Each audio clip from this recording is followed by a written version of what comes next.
আল্লাহর হাবিব মুহাম্মদুর রাসূলুল্লাহ সাল্লাল্লাহু আলাইহি ওয়াসাল্লাম বলেন, নি'মাতানি মাগবুনুন ফীহিমা কাসীরুম মিনান নাস আস-সিহহাতু ওয়াল ফারাগ। যে প্রতিটা মানুষ আল্লাহ সুবহানাহু ওয়া তাআলার গুরুত্বপূর্ণ দুটি নিয়ামত থেকে খুবই দূরে সরে আছে। এটা তারা ইচ্ছাকৃতভাবে উদাসীনতার সাথে এই দুইটা নিয়ামতকে তারা দূরে সরে দিচ্ছেন। অথচ এই দুটি নিয়ামতের জন্যই আল্লাহ সুবহানাহু ওয়া তাআলার কাছে আফসোস করতে হয়। একটা সময় আফসোস হলো এই দুনিয়ার মধ্যে, দ্বিতীয় কারণ হলো পরকালে যখন আমি আপনি জান্নাত থেকে চলে আসছি, জান্নাতে চলে যাব, জান্নাতে যাওয়ার পরেও এই জিনিসটার জন্য আফসোস করতে হবে। তাহলে আল্লাহ সুবহানাহু ওয়া তাআলা দুটি নিয়ামতকে আমরা হেসে হেলে দুলে আমরা সরাই দিচ্ছি। দুটি জিনিস কি? আল্লাহর হাবিব মুহাম্মদুর রাসূলুল্লাহ সাল্লাল্লাহু আলাইহি ওয়াসাল্লাম বলেন, প্রথম নিয়ামতটা হলো সুস্থতা। সুস্থতা যখন আমি আপনি থাকি তখন কিন্তু অসুস্থতার কদর আমরা করতে পারি না। অথচ আমার আপনার দরকার ছিল যখন আমি আপনি সুস্থ থাকি অসুস্থতার কদর করা, গনিমত মনে করা। কারণ আপনি আমি যদি অসুস্থ হয়ে যাই তখন এই সুস্থতার আফসোস করে কোনো লাভ নাই। আমরা বলি কিনা যে অসুস্থ হয়ে যাওয়ার পরে যে আল্লাহ তুমি আমাকে ভালো করে দাও, আমি নামাজ আর ছাড়বো না, আমি ভালো পূর্ণ কাজ আর ছাড়বো না, এমন এমন কথা অন্তরের মধ্যে জাগে কিনা? কথা বলে জাগে কিনা? কিন্তু সুস্থ যখন থাকি তখন আমার চাইতে বড় আর কি বলে, মসজিদও যাইতে চাই না, নামাজের কোনো গুরুত্ব নাই, কোনো কিছুর দিকে আমরা অগ্রসর হতে পারি না। যখন আপনি আমি অসুস্থ হয়ে যাই তখন আমরা বুঝতে পারি। কারণ দেখেন, আমি আপনি আজকে সুস্থ আছি, এখানে বাড়ি থেকে হেঁটে আপনারা ওয়াজ মাহফিলে আসতে পারছেন, ভালো কাজ করতে পারছেন, বাড়ি থেকে হেঁটে হেঁটে আপনি মসজিদে আসতে পারতেছেন। কিন্তু যখন আমি আপনি অসুস্থ হয়ে যাব, অসুস্থ হওয়ার পরে আপনার আমার হাজারো চেষ্টা থাকার সত্ত্বেও আমরা মসজিদে আসতে পারবো। কি বলেন? এখন আপনি কি বলেন? অসুস্থ হওয়ার পরে এই সুস্থতার কদর করলে কোনো লাভ আছে না? অসুস্থ হওয়ার আগে সুস্থতার আপনার কদর করতে হবে। সুস্থতার একটা নিয়ামত, এই নিয়ামতের শুকরিয়া আজকে আপনি করতে হবে। অসুস্থ হয়ে যাওয়ার পরে যদি আমরা বলি তাহলে এটা চলবে না। আসিহাত ওয়াল ফারাগ, আরেকটা নিয়ামত হলো যে অবসর সময়। কি সময়? কি সময়? অবসর সময়। এই অবসর সময়টাকে আমরা হেলে দুলে আমরা নষ্ট করে দিচ্ছি। কারণ আমরা কিন্তু জান্নাতি মানুষ, আমরা সকলে আলহামদুলিল্লাহ। কি বলেন? হ্যাঁ, কি বলেন? কারণ আমাদের আব্বা আদি পিতা আদম আলাইহিস সালাতু ওয়াস সালাম জান্নাত থেকেই কিন্তু দুনিয়ার মধ্যে আসছেন। তাহলে সকলের জন্য মাথা পিছু প্রত্যেকটা, সে হিন্দু হোক, বৌদ্ধ হোক, খ্রিস্টান হোক, প্রত্যেকটা মাথা পিছু মানুষের জন্যই আপনার জান্নাতের মধ্যে আল্লাহ সুবহানাহু ওয়া তাআলা আমার আপনার জন্য, আমাদের জন্য একটা করে বাড়ি বরাদ্দ করে রেখেছেন। সুবহানাল্লাহ। তাহলে জান্নাত থেকে এসে অবশ্যই জান্নাতে আবার আমরা যাব। ওই জান্নাতে যাওয়ার পরেও মানুষ একটা বিষয়, সবকিছু বিষয় সন্তুষ্ট, কিন্তু একটা বিষয় আফসোস করবেন। কারণ সে ওই জান্নাতের মধ্যে যায় বলবে, হায় রে, দুনিয়ার মধ্যে থাকা অবস্থায় যদি আমরা আরো বেশি বেশি আল্লাহর ইবাদত করতে পারতাম, জিকির আজকার করতে পারতাম, তাহলে এই জান্নাত, যেই জান্নাত আমরা পেয়েছি, এই জান্নাতের তুলনায় আরো ভালো জান্নাতে আমরা প্রবেশ করতে পারতাম, অবস্থা আরো ভালো থাকতো। এই আফসোসটা কি থাকবে? ওই জান্নাতে যাওয়ার পরে আমাদের আফসোস করলে চলবে, নাকি দুনিয়ার মধ্যে এই শস্য ক্ষেত্র আপনার কামাই করে তারপরে যাইতে হবে? হ্যাঁ, কথা বলেন। কামাই করে তারপরে কি ওই জায়গায় যাইতে হবে? আপনাদের সম্মুখে কামাই করার আগে কামাই কিভাবে করতে হবে, কোন সময়? যখন আপনার আমার চক্ষু দুইটা বন্ধ হয়ে যাবে, এর পূর্বে আমাদের এই কাজটা করতে হবে, ঠিক কি না? আপনাদের সম্মুখে আমি যে আয়াতে কারিমা পাঠ করছি, এটা সকলের জন্যই প্রসিদ্ধ। কি আল্লাহ সুবহানাহু ওয়া তাআলা বলেন, কুল্লু নাফসিন যায়িকাতুল মাউত, প্রত্যেকটা প্রাণীর মৃত্যুর স্বাদ আস্বাদন গ্রহণ করতেই হবে। মৃত্যু থেকে কেউই পলায়ন করতে পারবে না, মৃত্যু তার আসবেই। আল্লাহ সুবহানাহু ওয়া তাআলা যদি তাকে যে জীবিত জীবন দান করেছেন, প্রত্যেকটা মাখলুকের মৃত্যু অবশ্যই স্বাদ আস্বাদন গ্রহণ করতে হবে। এই মৃত্যু থেকে পলায়ন করার কোনো সুযোগ নাই। পৃথিবীর মধ্যে অনেক নাস্তিক আছে, আল্লাহকে অস্বীকার করে, জান্নাত জাহান্নামকে অস্বীকার করে, আল্লাহর হাবিবকে অস্বীকার করে, কিন্তু কোনদিন শুনেছেন কোন সে অন্য ধর্ম অবলম্বী যদি থাকে, সে কিন্তু আল্লাহ তাআলার এই মৃত্যুকে কোনো চিরকাল তার মধ্যে থাকে না, এবং এটাকেও সে অস্বীকার করতে পারে না। এটাকে অস্বীকার করার কোনো সুযোগ নাই। সে অন্য ধর্ম অবলম্বী, কিন্তু এটা তার চর্মচক্ষু দিয়ে সবকিছু দেখতেছে। আমার আগে আমার বাবা ছিল, বাবা চলে গেছে, দাদা ছিল, দাদা চলে গেছে, পূর্বপুরুষ ছিল, সকলেই চলে গেছে। ঠিক এরকম কারো না কারো একটা সময় চলে যেতে হবে। মৃত্যুর একটা সময় আমি আপনি কখন চলে যাব এটা কেউই বলতে পারবো না। বলতে পারবো? বলার কোনো সুযোগ আছে? বলতে পারবো না। আল্লাহ সুবহানাহু ওয়া তাআলা কি বলেন দেখেন, প্রত্যেকটা মানুষের একটা নির্ধারিত সময় আছে মৃত্যু। কি বলেন? প্রত্যেকটা সময়, প্রত্যেকটা মানুষের একটা নির্ধারিত সময় রয়েছে। এই সময় আমি আপনি কেউই জানি না। জানেন কে? আল্লাহ। আল্লাহ ব্যতীত কেউই এই সময়টা জানেন না। আপনার আমার মৃত্যুর সময় যখন গড়িয়ে আসবে, এক সেকেন্ড এদিকেও যাবে না, সেদিকেও যাবে না, মৃত্যু আপনি যেখানেই থাকেন না কেন আপনার চলে আসবে। এই জন্য আল্লাহ সুবহানাহু ওয়া তাআলা বলেন, ফাইযা জাআ আজালুহুম লা ইস্তাখিরুনা সাআতান ওয়া লা ইস্তাকদিমুন। কার কখন কোথায় মৃত্যু চলে আসবে আমি আপনি কখনোই জানি না। মৃত্যু আসার পূর্বে আমার মৃত্যুর যে কবরের মৃত্যুর পরে যে কবরের মধ্যে চলে যাব, কবরে যাওয়ার আগে সামান অবশ্যই আমার আপনার রেডি করতে হবে। কোথায় কখনকার মৃত্যু হবে আমি আপনি কেউই জানি না। এই যে আজকে মাহফিলের মধ্যে আসলাম, বক্তারপুর এই মার্কেট বাইতুল কুরআন এই মাদ্রাসার মাহফিলের মধ্যে আসলাম, এই মাহফিল থেকে বাড়িতে চলে যাইতে পারবো কিনা আমরা কেউই জানি না। আল্লাহ সুবহানাহু ওয়া তাআলা একমাত্র জানে যে তার বান্দার মৃত্যু কখন ঘটাইতে হবে। এই জন্য সুলাইমান আলাইহিস সালাতু ওয়াস সালামের কাছে তার একজন মন্ত্রী বসা ছিল, বৃদ্ধ বয়োবৃদ্ধ একজন মন্ত্রী। শুধু খালি তার আমলেই নাই, হযরত দাউদ আলাইহিস সালাতু ওয়াস সালামের জামানাও ওই মন্ত্রীটা ছিলেন। একদিন সকালবেলা পয়গম্বর সুলাইমান আলাইহিস সালাতু ওয়াস সালামের দরবারের মধ্যে বসা, উভয় কথোপকথন করতেছে, কথাবার্তা বলতেছে। আগন্তুক একজন ব্যক্তি, অপরিচিত একজন ব্যক্তি চলে আসলেন। একজন ব্যক্তি যখন আসলেন, সুলাইমান আলাইহিস সালাতু ওয়াস সালামের সাথে কথা বলতেছে।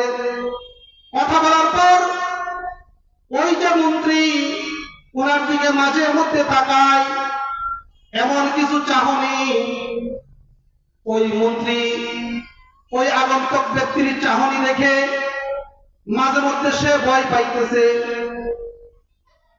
কথোপকথন শেষ হওয়ার পর যখন সুলাইমান আলাইহিস সালাতু ওয়াস সালামের দরবার থেকে ওই অপরিচিত ব্যক্তি চলে গেলেন, চলে যাওয়ার পর ওই ব্যক্তি জিজ্ঞাসা করতেছে, হে পয়গম্বর সুলাইমান, এই যে এখানে কিছুক্ষণ পূর্বে একজন অপরিচিত ব্যক্তি ছিলেন, এই ব্যক্তিটাকে আমি তো কখনোই ওনাকে দেখি নাই। এখন এই কথা বলার পর পয়গম্বর সুলাইমান আলাইহিস দিয়ে বলতেছেন, উনি তো অপরিচিত ব্যক্তি, উনি হলেন মালাকুল মউত আজরাইল।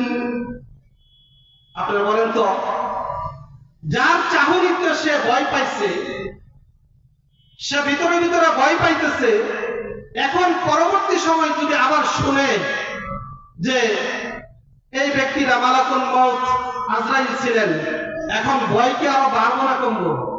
কথা বলেন, ভয় আরো কি বাইরে গেলেন? তখন সে বলতেছেন, পয়গম্বর সুলাইমান, আমি অনেক ভয় পেয়েছি এই লোককে দেখে।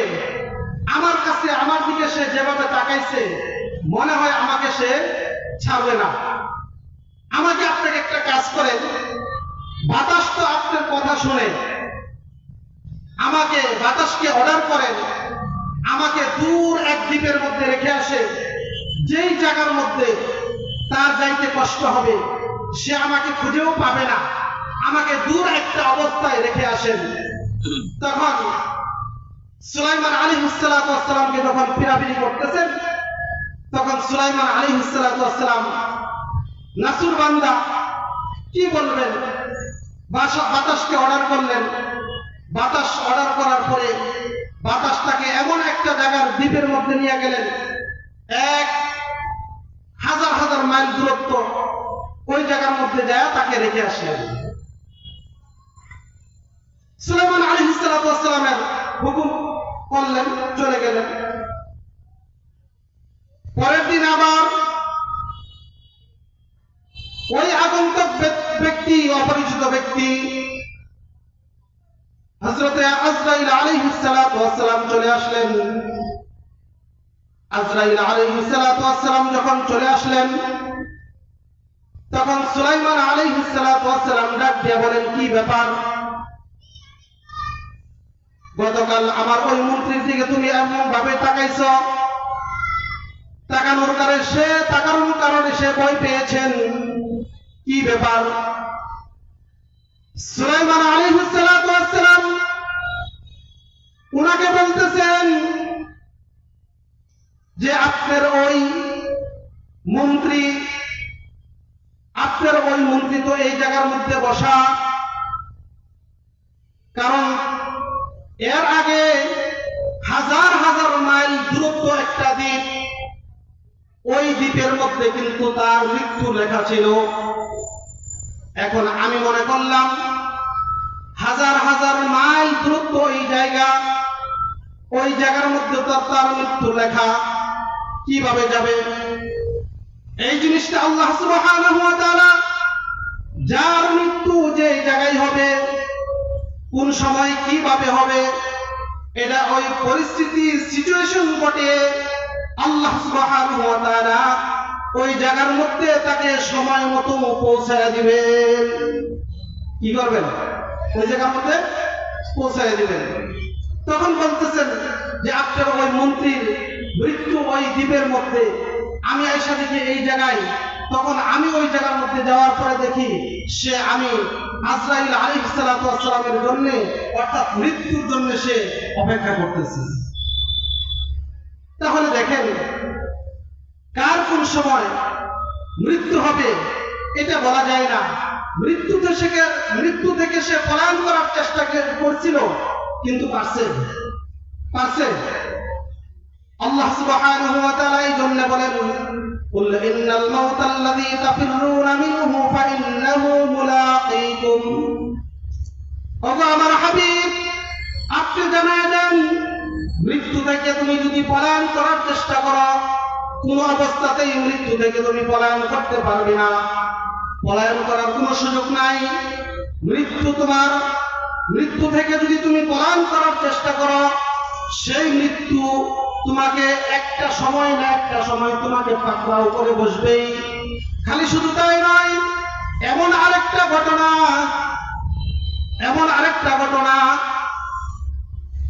হযরতে কাব রাদিয়াল্লাহু তাআলা আনহু থেকে বর্ণনা হাদিস। কাব রাদিয়াল্লাহু তাআলা আনহু বলেন, আল্লাহর আরেকজন পয়গম্বর ছিলেন ইদ্রিস আলাইহিস সালাতু ওয়াস সালাম। এই ইদ্রিস আলাইহিস সালাতু ওয়াস সালাম জিবরাইল আলাইহিস সালাতু ওয়াস সালামের মাধ্যমে যায় বলতেছে আমার বন্ধুকে যায় বলো তার জন্য একটা বিশেষ অফার রয়েছেন। কি অফার রয়েছেন? এমন একটা অফার রয়েছেন যে কি অফার? আল্লাহ সুবহানাহু ওয়া তাআলা ডাক দিয়ে বলেন আমার পয়গম্বরকে যায় বলো আপনি এতদিন পর্যন্ত একটা নেক কাজ যদি করতেন ওই নেক কাজের বিনিময়ে আমার আল্লাহ সুবহানাহু ওয়া তাআলা আপনাকে একটা সওয়াব দান করতেন। আল্লাহ সুবহানাহু ওয়া তাআলা জানিয়ে দিয়েছেন যে আল্লাহ পাক রব্বুল আলামিন আপনাকে বিশেষ একটা অফার দিয়েছেন। এখন থেকে যদি আপনি একটা নেক কাজ করেন, একটা পূর্ণ কাজ করেন, এই একটা নেক কাজ করার কারণে আপনাকে দুইটা সওয়াব আল্লাহ সুবহানাহু ওয়া তাআলা দিয়ে দিবেন। কয়টা সওয়াব? দুইটা দিবেন। এই কথা যখন শুনলেন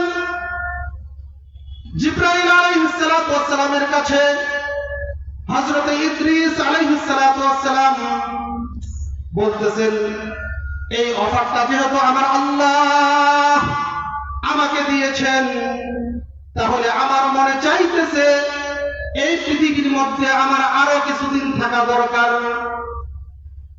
হযরত ইদ্রিস আলাইহিস সালাতু ওয়াস সালাম জিবরাইল আলাইহিস সালাতু ওয়াস সালামের কাছে বলতেছে আপনি আল্লাহ সুবহানাহু ওয়া তাআলার কাছে একটু সুপারিশ করেন, যেহেতু আল্লাহ সুবহানাহু ওয়া তাআলা আমাকে বিশেষ একটা অফার করেছেন।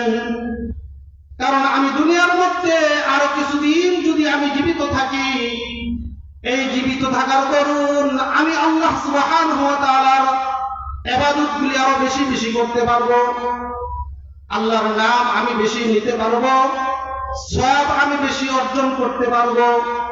এই একটা লোভ তার অন্তরের মধ্যে জেগে বসলো। তখন জিবরাইল আলাইহিস সালাতু ওয়াস সালাম ডাক দিয়ে বলেন জিবরাইল আলাইহিস সালাতু ওয়াস সালাম বলতেছে ওগো আল্লাহর পয়গম্বর এই দায়িত্বটা তো আমার কাছে নয়, এটার দায়িত্ব কেবলমাত্র হযরতে আজরাইল আলাইহিস সালাতু ওয়াস সালামের কাছে। তখন ইদ্রিস আলাইহিস সালাতু ওয়াস সালাম বলতেছে তাহলে ওনার কাছে যাই আপনি বলেন আল্লাহ সুবহানাহু ওয়া তাআলার কাছে।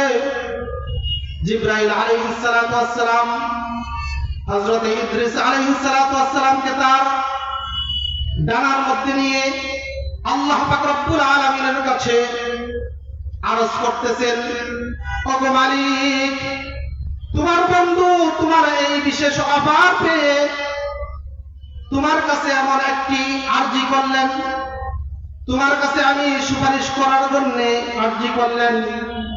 কি আরজি? এই বিশেষ অফার পায়া সে বলতেছে তার হায়াতটা আরো কিছুদিন বাড়ায় দেওয়ার জন্য।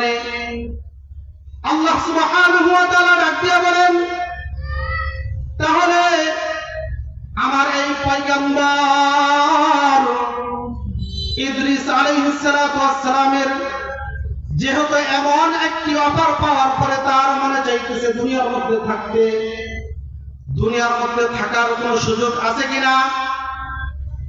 ওই যে আমার আরেকজন ফেরেশতা হযরতে আজরাইল আলাইহিস সালাতু ওয়াস সালাম চতুর্থ আসমানের মধ্যে যখন ইদ্রিস আলাইহিস সালাতু ওয়াস সালামকে নিয়ে উপস্থিত হয়ে গেলেন, ইদ্রিস আলাইহিস সালাতু ওয়াস সালামকে রেখে এক জায়গায় হযরতে আজরাইল আলাইহিস সালাতু ওয়াস সালামের পক্ষে চলে গেলেন। হযরতে আজরাইল আলাইহিস সালাতু ওয়াস সালাম ডাক দিয়ে বলেন কি ব্যাপার আপনি আমার এখানে কেন? তখন ইদ্রিস আলাইহিস সালাতু ওয়াস সালামের বিষয় বলতেছেন আজরাইল আলাইহিস সালাতু ওয়াস সালামের কাছে। আজরাইল আলাইহিস সালাতু ওয়াস সালামের কাছে যখন বললেন আল্লাহ পাক রব্বুল আলামিন এমন একটা বিশেষ অফার ওনার বন্ধু ইদ্রিস আলাইহিস সালাতু ওয়াস সালামকে দিলেন, এই অফারের জন্য ওনা এই অফার শোনার পরে তার দুনিয়ার মধ্যে থাকার জন্য একটু লোভ জাগছে, কিছুদিন বেশি যদি থাকতে পারে তাহলে অবশ্যই আল্লাহ তাআলার নাম সে বেশি নিতে পারবে, ইবাদত বন্দেগী একটু বেশি করতে পারবে। এই জন্য সে দুনিয়ার মধ্যে আরো কিছুদিন থাকতে চায়। আজরাইল আলাইহিস সালাতু ওয়াস সালাম এই কথা শোনার পরে লিস্টি বার করলেন। লিস্টি বের করে দেখেন হযরত ইদ্রিস আলাইহিস সালাতু ওয়াস সালাম, ইদ্রিস আলাইহিস সালাতু ওয়াস সালাম এখন কোথায় আছে? হযরত জিবরাইল আলাইহিস সালাতু ওয়াস সালাম ডাক দিয়ে বলেন, ইদ্রিস আলাইহিস সালাতু ওয়াস সালাম তো এখন আমার সাথে চতুর্থ আসমানে চলে আসলেন। তখন আজরাইল আলাইহিস সালাতু ওয়াস সালাম লিস্টি দেখে বলে, ইদ্রিস আলাইহিস সালাতু ওয়াস সালামের মৃত্যু এই চতুর্থ আসমানের মধ্যেই নির্ধারিত রয়েছে।